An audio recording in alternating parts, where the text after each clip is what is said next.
जी हाँ दोस्तों, नमस्कार। तो सबसे पहले मैं अपने सभी विद्वान साथियों को, ऋषि बहनों को, सभी प्रिय विद्यार्थीगण को जो हमारे नाना प्रकार के प्रतियोगी परीक्षाओं की तैयारियां करते हैं, उन सभी मित्रों को जितेंद्र क्लासेस की इस ऑनलाइन कक्षा की तरफ से और मैं अपनी तरफ से आप सभी लोगों को बहुत बहुत तहे दिल से स्वागत करता हूँ, साधुवाद देता हूँ, अभिनंदन करता हूँ। प्रिय दोस्तों, आज हम जिस बिंदु को लेकर आप सभी लोगों के सामने रूबरू मुखातिब हुए हैं, उस बिंदु का नाम है रचना या बनावट के आधार पर शब्द के प्रकार।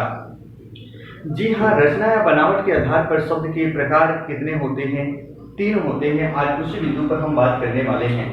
दोस्तों, टॉपिक है रचना या बनावट। रचना या बनावट के आधार पर शब्द के प्रकार। शब्द के प्रकार कितने होते हैं विद्यार्थीगण? 3।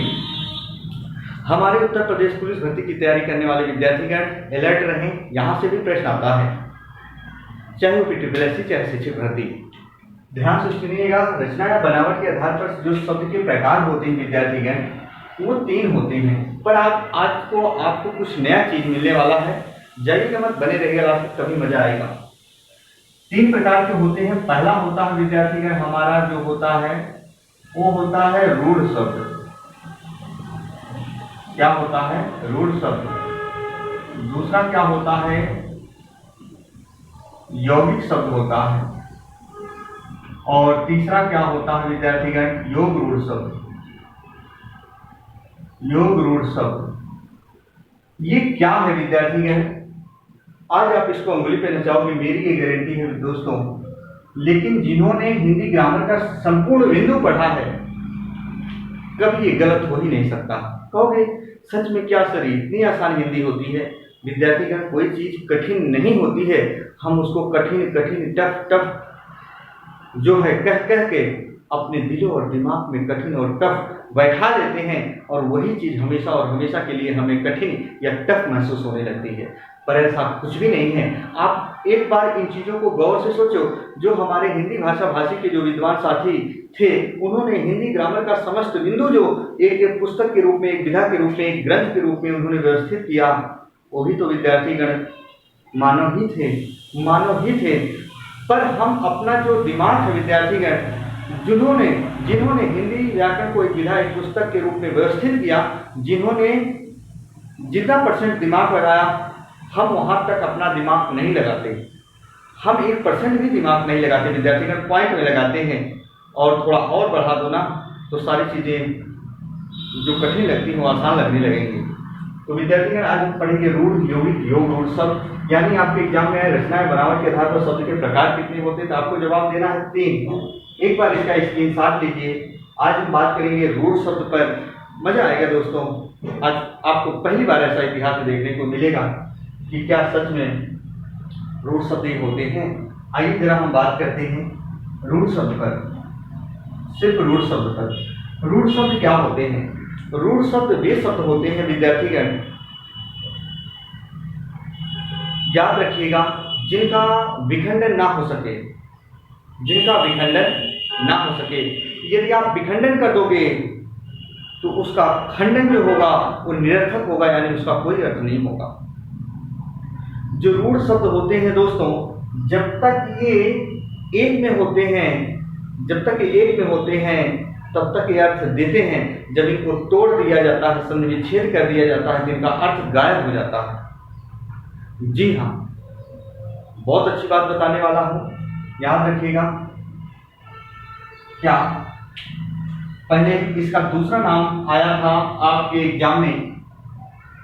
इसे दोस्तों आया था, सभी विद्यार्थीगण गलत करते हैं, इसे मौलिक या अयौगिक शब्द भी कहा जाता है। अयौगिक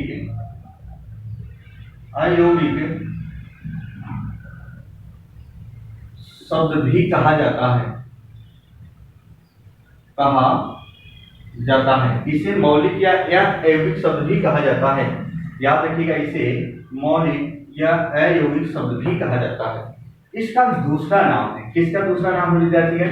रचना या बनावट के आधार पर जो रूढ़ शब्द होते हैं, इसका दूसरा नाम क्या है? इसे मौलिक शब्द भी कहा जाता है, अयौगिक शब्द भी कहा जाता है। एग्जाम में आ चुका, याद रखिएगा विद्यार्थीगण। पहले जो मेन तथ्य है उनको मैं बता दे रहा हूं, आप याद रखना, जीवन में कहीं रहना। और इस चैनल पर यदि नए हैं तो सब्सक्राइब जरूर कर लीजिएगा, बेल आइकन ऑन कर लीजिएगा विद्यार्थीगण। आइए रूढ़ शब्द, बहुत अच्छी बात बता रहा हूं विद्यार्थीगण। जितने भी हमारे पार्टिकुलर नाउन होंगे, व्यक्तिवाचक संज्ञा। अब व्यक्तिवाचक संज्ञा तो जानते होंगे आप, संज्ञा जिन्होंने पढ़ा संज्ञा तो पता होगा ही, नहीं है तो प्ले लिस्ट में जाके देखिएगा, अंगुली पे नचाओगे संज्ञा। समस्त, हम क्या लिख रहे हैं? समस्त व्यक्तिवाचक, समस्त व्यक्तिवाचक संज्ञा के उदाहरण, संज्ञा के उदाहरण। विद्यार्थीगण यदि वीडियो अच्छी लगे तो लाइक और सब्सक्राइब जरूर करिएगा। समस्त व्यक्तिवाचक संज्ञा के उदाहरण ही पार्टिकुलर नाउन ही रूढ़ शब्द कहलाते हैं, रूढ़ शब्द कहलाते हैं, रूढ़ शब्द कहलाते हैं। याद रखिएगा, बहुत अच्छी चीज बता दिया दोस्तों, एक बार लाइक और सब्सक्राइब जरूर कर दीजिएगा। अब आप रखते हैं, दूसरी परिभाषा देने जा रहे हैं। यदि आप नींद में होना ये भूल जाना तो आपका भाई आपका दोस्त है जब तक, तब तक विद्यार्थीगण याद रखिएगा, ऐसा कोई चीज ना हो, याद रखना जो चीज आपको ना आए, लेकिन वीडियो को लास्ट तक देखिएगा। विद्यार्थीगण रूढ़ शब्द किसे कहा जाता है? आइए और दूसरे भावनाओं में हम प्रश्न को समझते हैं। वे शब्द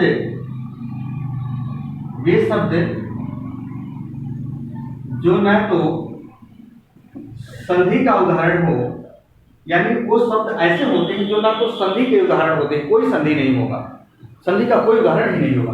वे शब्द जो ना तो संधि हो, न तो समास का उदाहरण हो, यानी न तो समास हो, और वे शब्द जिसमें ना तो उपसर्ग लगा हो ना तो प्रत्यय लगा हो, ना तो समास हो तथा वे शब्द जो ना तो संधि हो ना तो समास हो, न तो उपसर्ग हो और ना ही प्रत्यय हो, ना ही प्रत्यय हो, उसे ही रूढ़ शब्द कहा जाता है,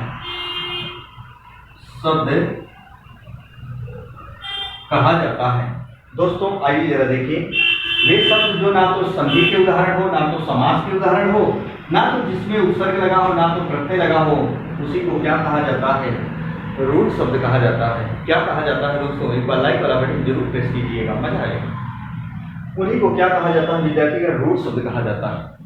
यदि ये दिमाग में ना रहे तो याद रखना विद्यार्थीगण, पार्टिकुलर नाउन जो होते हैं, समस्त व्यक्तिवाचक संज्ञा के उदाहरण ही क्या होते हैं? रूढ़ शब्द होते हैं। और जो पार्टिकुलर नाउन होते हैं, व्यक्तिवाचक संज्ञा होते हैं, उनको आप तोड़ नहीं सकते हो, तोड़ नहीं सकते हो, जी हाँ तोड़ नहीं सकते हो। ध्यान से सुनिएगा, जैसे हमने दे दिया उदाहरण गंगा, मैंने दे दिया कमल, मैंने दे दिया घड़ी, मैंने दे दिया विद्यार्थीगण ऐसे पुस्तक, पुस्तक याद रखना। तो आपको याद रखना है कुछ शब्द ऐसे भी होते हैं जो हमारे व्यक्तिवाचक संज्ञा के उदाहरण नहीं भी हो सकते हैं, लेकिन देखो क्या ये संधि का उदाहरण है गंगा शब्द, इतना तो दिमाग में लगाओ जो मैंने लिखा है। वे शब्द जो ना तो संधि हो ना तो समास हो ना तो उपसर्ग हो ना तो प्रत्यय हो। क्या गंगा शब्द संधि का उदाहरण है? नहीं, किसी संधि का उदाहरण नहीं। क्या कमल शब्द संधि समास का उदाहरण है? क्या जिसमें कोई उपसर्ग प्रत्यय लगा है? घड़ी में देखो कोई संधि समास का उदाहरण है, पुस्तक कोई संधि समास का उदाहरण है? तोड़ पाओगे? नहीं तोड़ पाओगे। जैसे मैंने लिखा सरोजनी, जैसे मैंने लिखा सरोजनी, क्या सरोजनी कोई संधि है? क्या तोड़ पाओगे? नहीं। क्या समास का उदाहरण है? क्या प्रत्यय लगा? क्या उपसर्ग लगा है? नहीं है। विद्यार्थी इसी के तरह आपको समझना है। तो वे शब्द जो ना तो संधि के उदाहरण हो, ना तो समास के उदाहरण हो, ना तो उपसर्ग हो, ना तो प्रत्यय हो, उसी को क्या कहा जाता है? रूढ़ शब्द कहा जाता है। और समस्त पार्टिकुलर नाउन व्यक्तिवाचक संज्ञा के उदाहरण ही जो होते हैं, याद रखना वो रूढ़ शब्द होते हैं दोस्तों। रूढ़ शब्द जब तक एक में होते हैं तब तक उनका अर्थ निकलता है, जब इनको तोड़ दोगे इनका अर्थ गायब हो जाएगा। जैसे मान लो गंगा है या कमल है, कमल का संधि कैसे करोगे? मैंने दिया चावल शब्द है, चावल का संधि कैसे करोगे? मैंने कहा आर्य का संधि कैसे करोगे?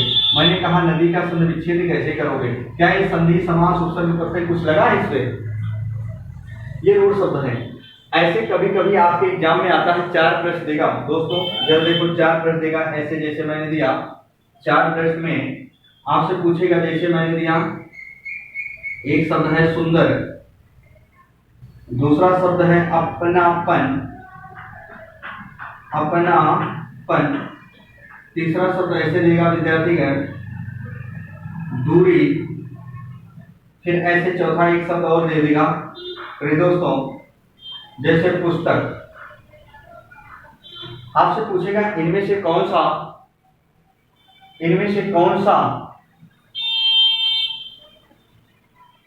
कौन सा रूढ़ शब्द है, कौन सा रूढ़ शब्द है विद्यार्थीगण? तो ध्यान से सुनो। अब कौन सा रूढ़ शब्द होगा? एक तो सुंदर शब्द है जो विकारी शब्द विशेषण है, एडजेक्टिव है। सुंदर शब्द का संधि विच्छेद नहीं कर पाओगे, ना तो कोई समास है, ना तो कोई संधि है, ना तो कोई उपसर्ग, ना तो प्रत्यय है। लेकिन अपनापन, यहाँ सर्वनाम में पन प्रत्यय लगा है, ये रूढ़ शब्द नहीं है, यौगिक शब्द है। यौगिक शब्द बताएंगे यौगिक शब्द क्या होते हैं। दूरी में दूर शब्द है पर ई प्रत्यय लगा है, याद रखना दूरी शब्द हमारा रूढ़ शब्द नहीं है। पुस्तक को तोड़ नहीं पाओगे, तो पुस्तक और सुंदर ये दोनों क्या हो गए विद्यार्थीगण? रूढ़ शब्द हो गए। क्या हो गए? रूढ़ शब्द हो गए। बाकी मैंने कंसेप्ट दे ही दिया, एक बार आप इसका स्क्रीनशॉट तो विद्यार्थी यदि आप वीडियो पर नए हो तो चैनल को सब्सक्राइब जरूर करिएगा और एक बार लाइक वाला बटन जरूर प्रेस कीजिएगा।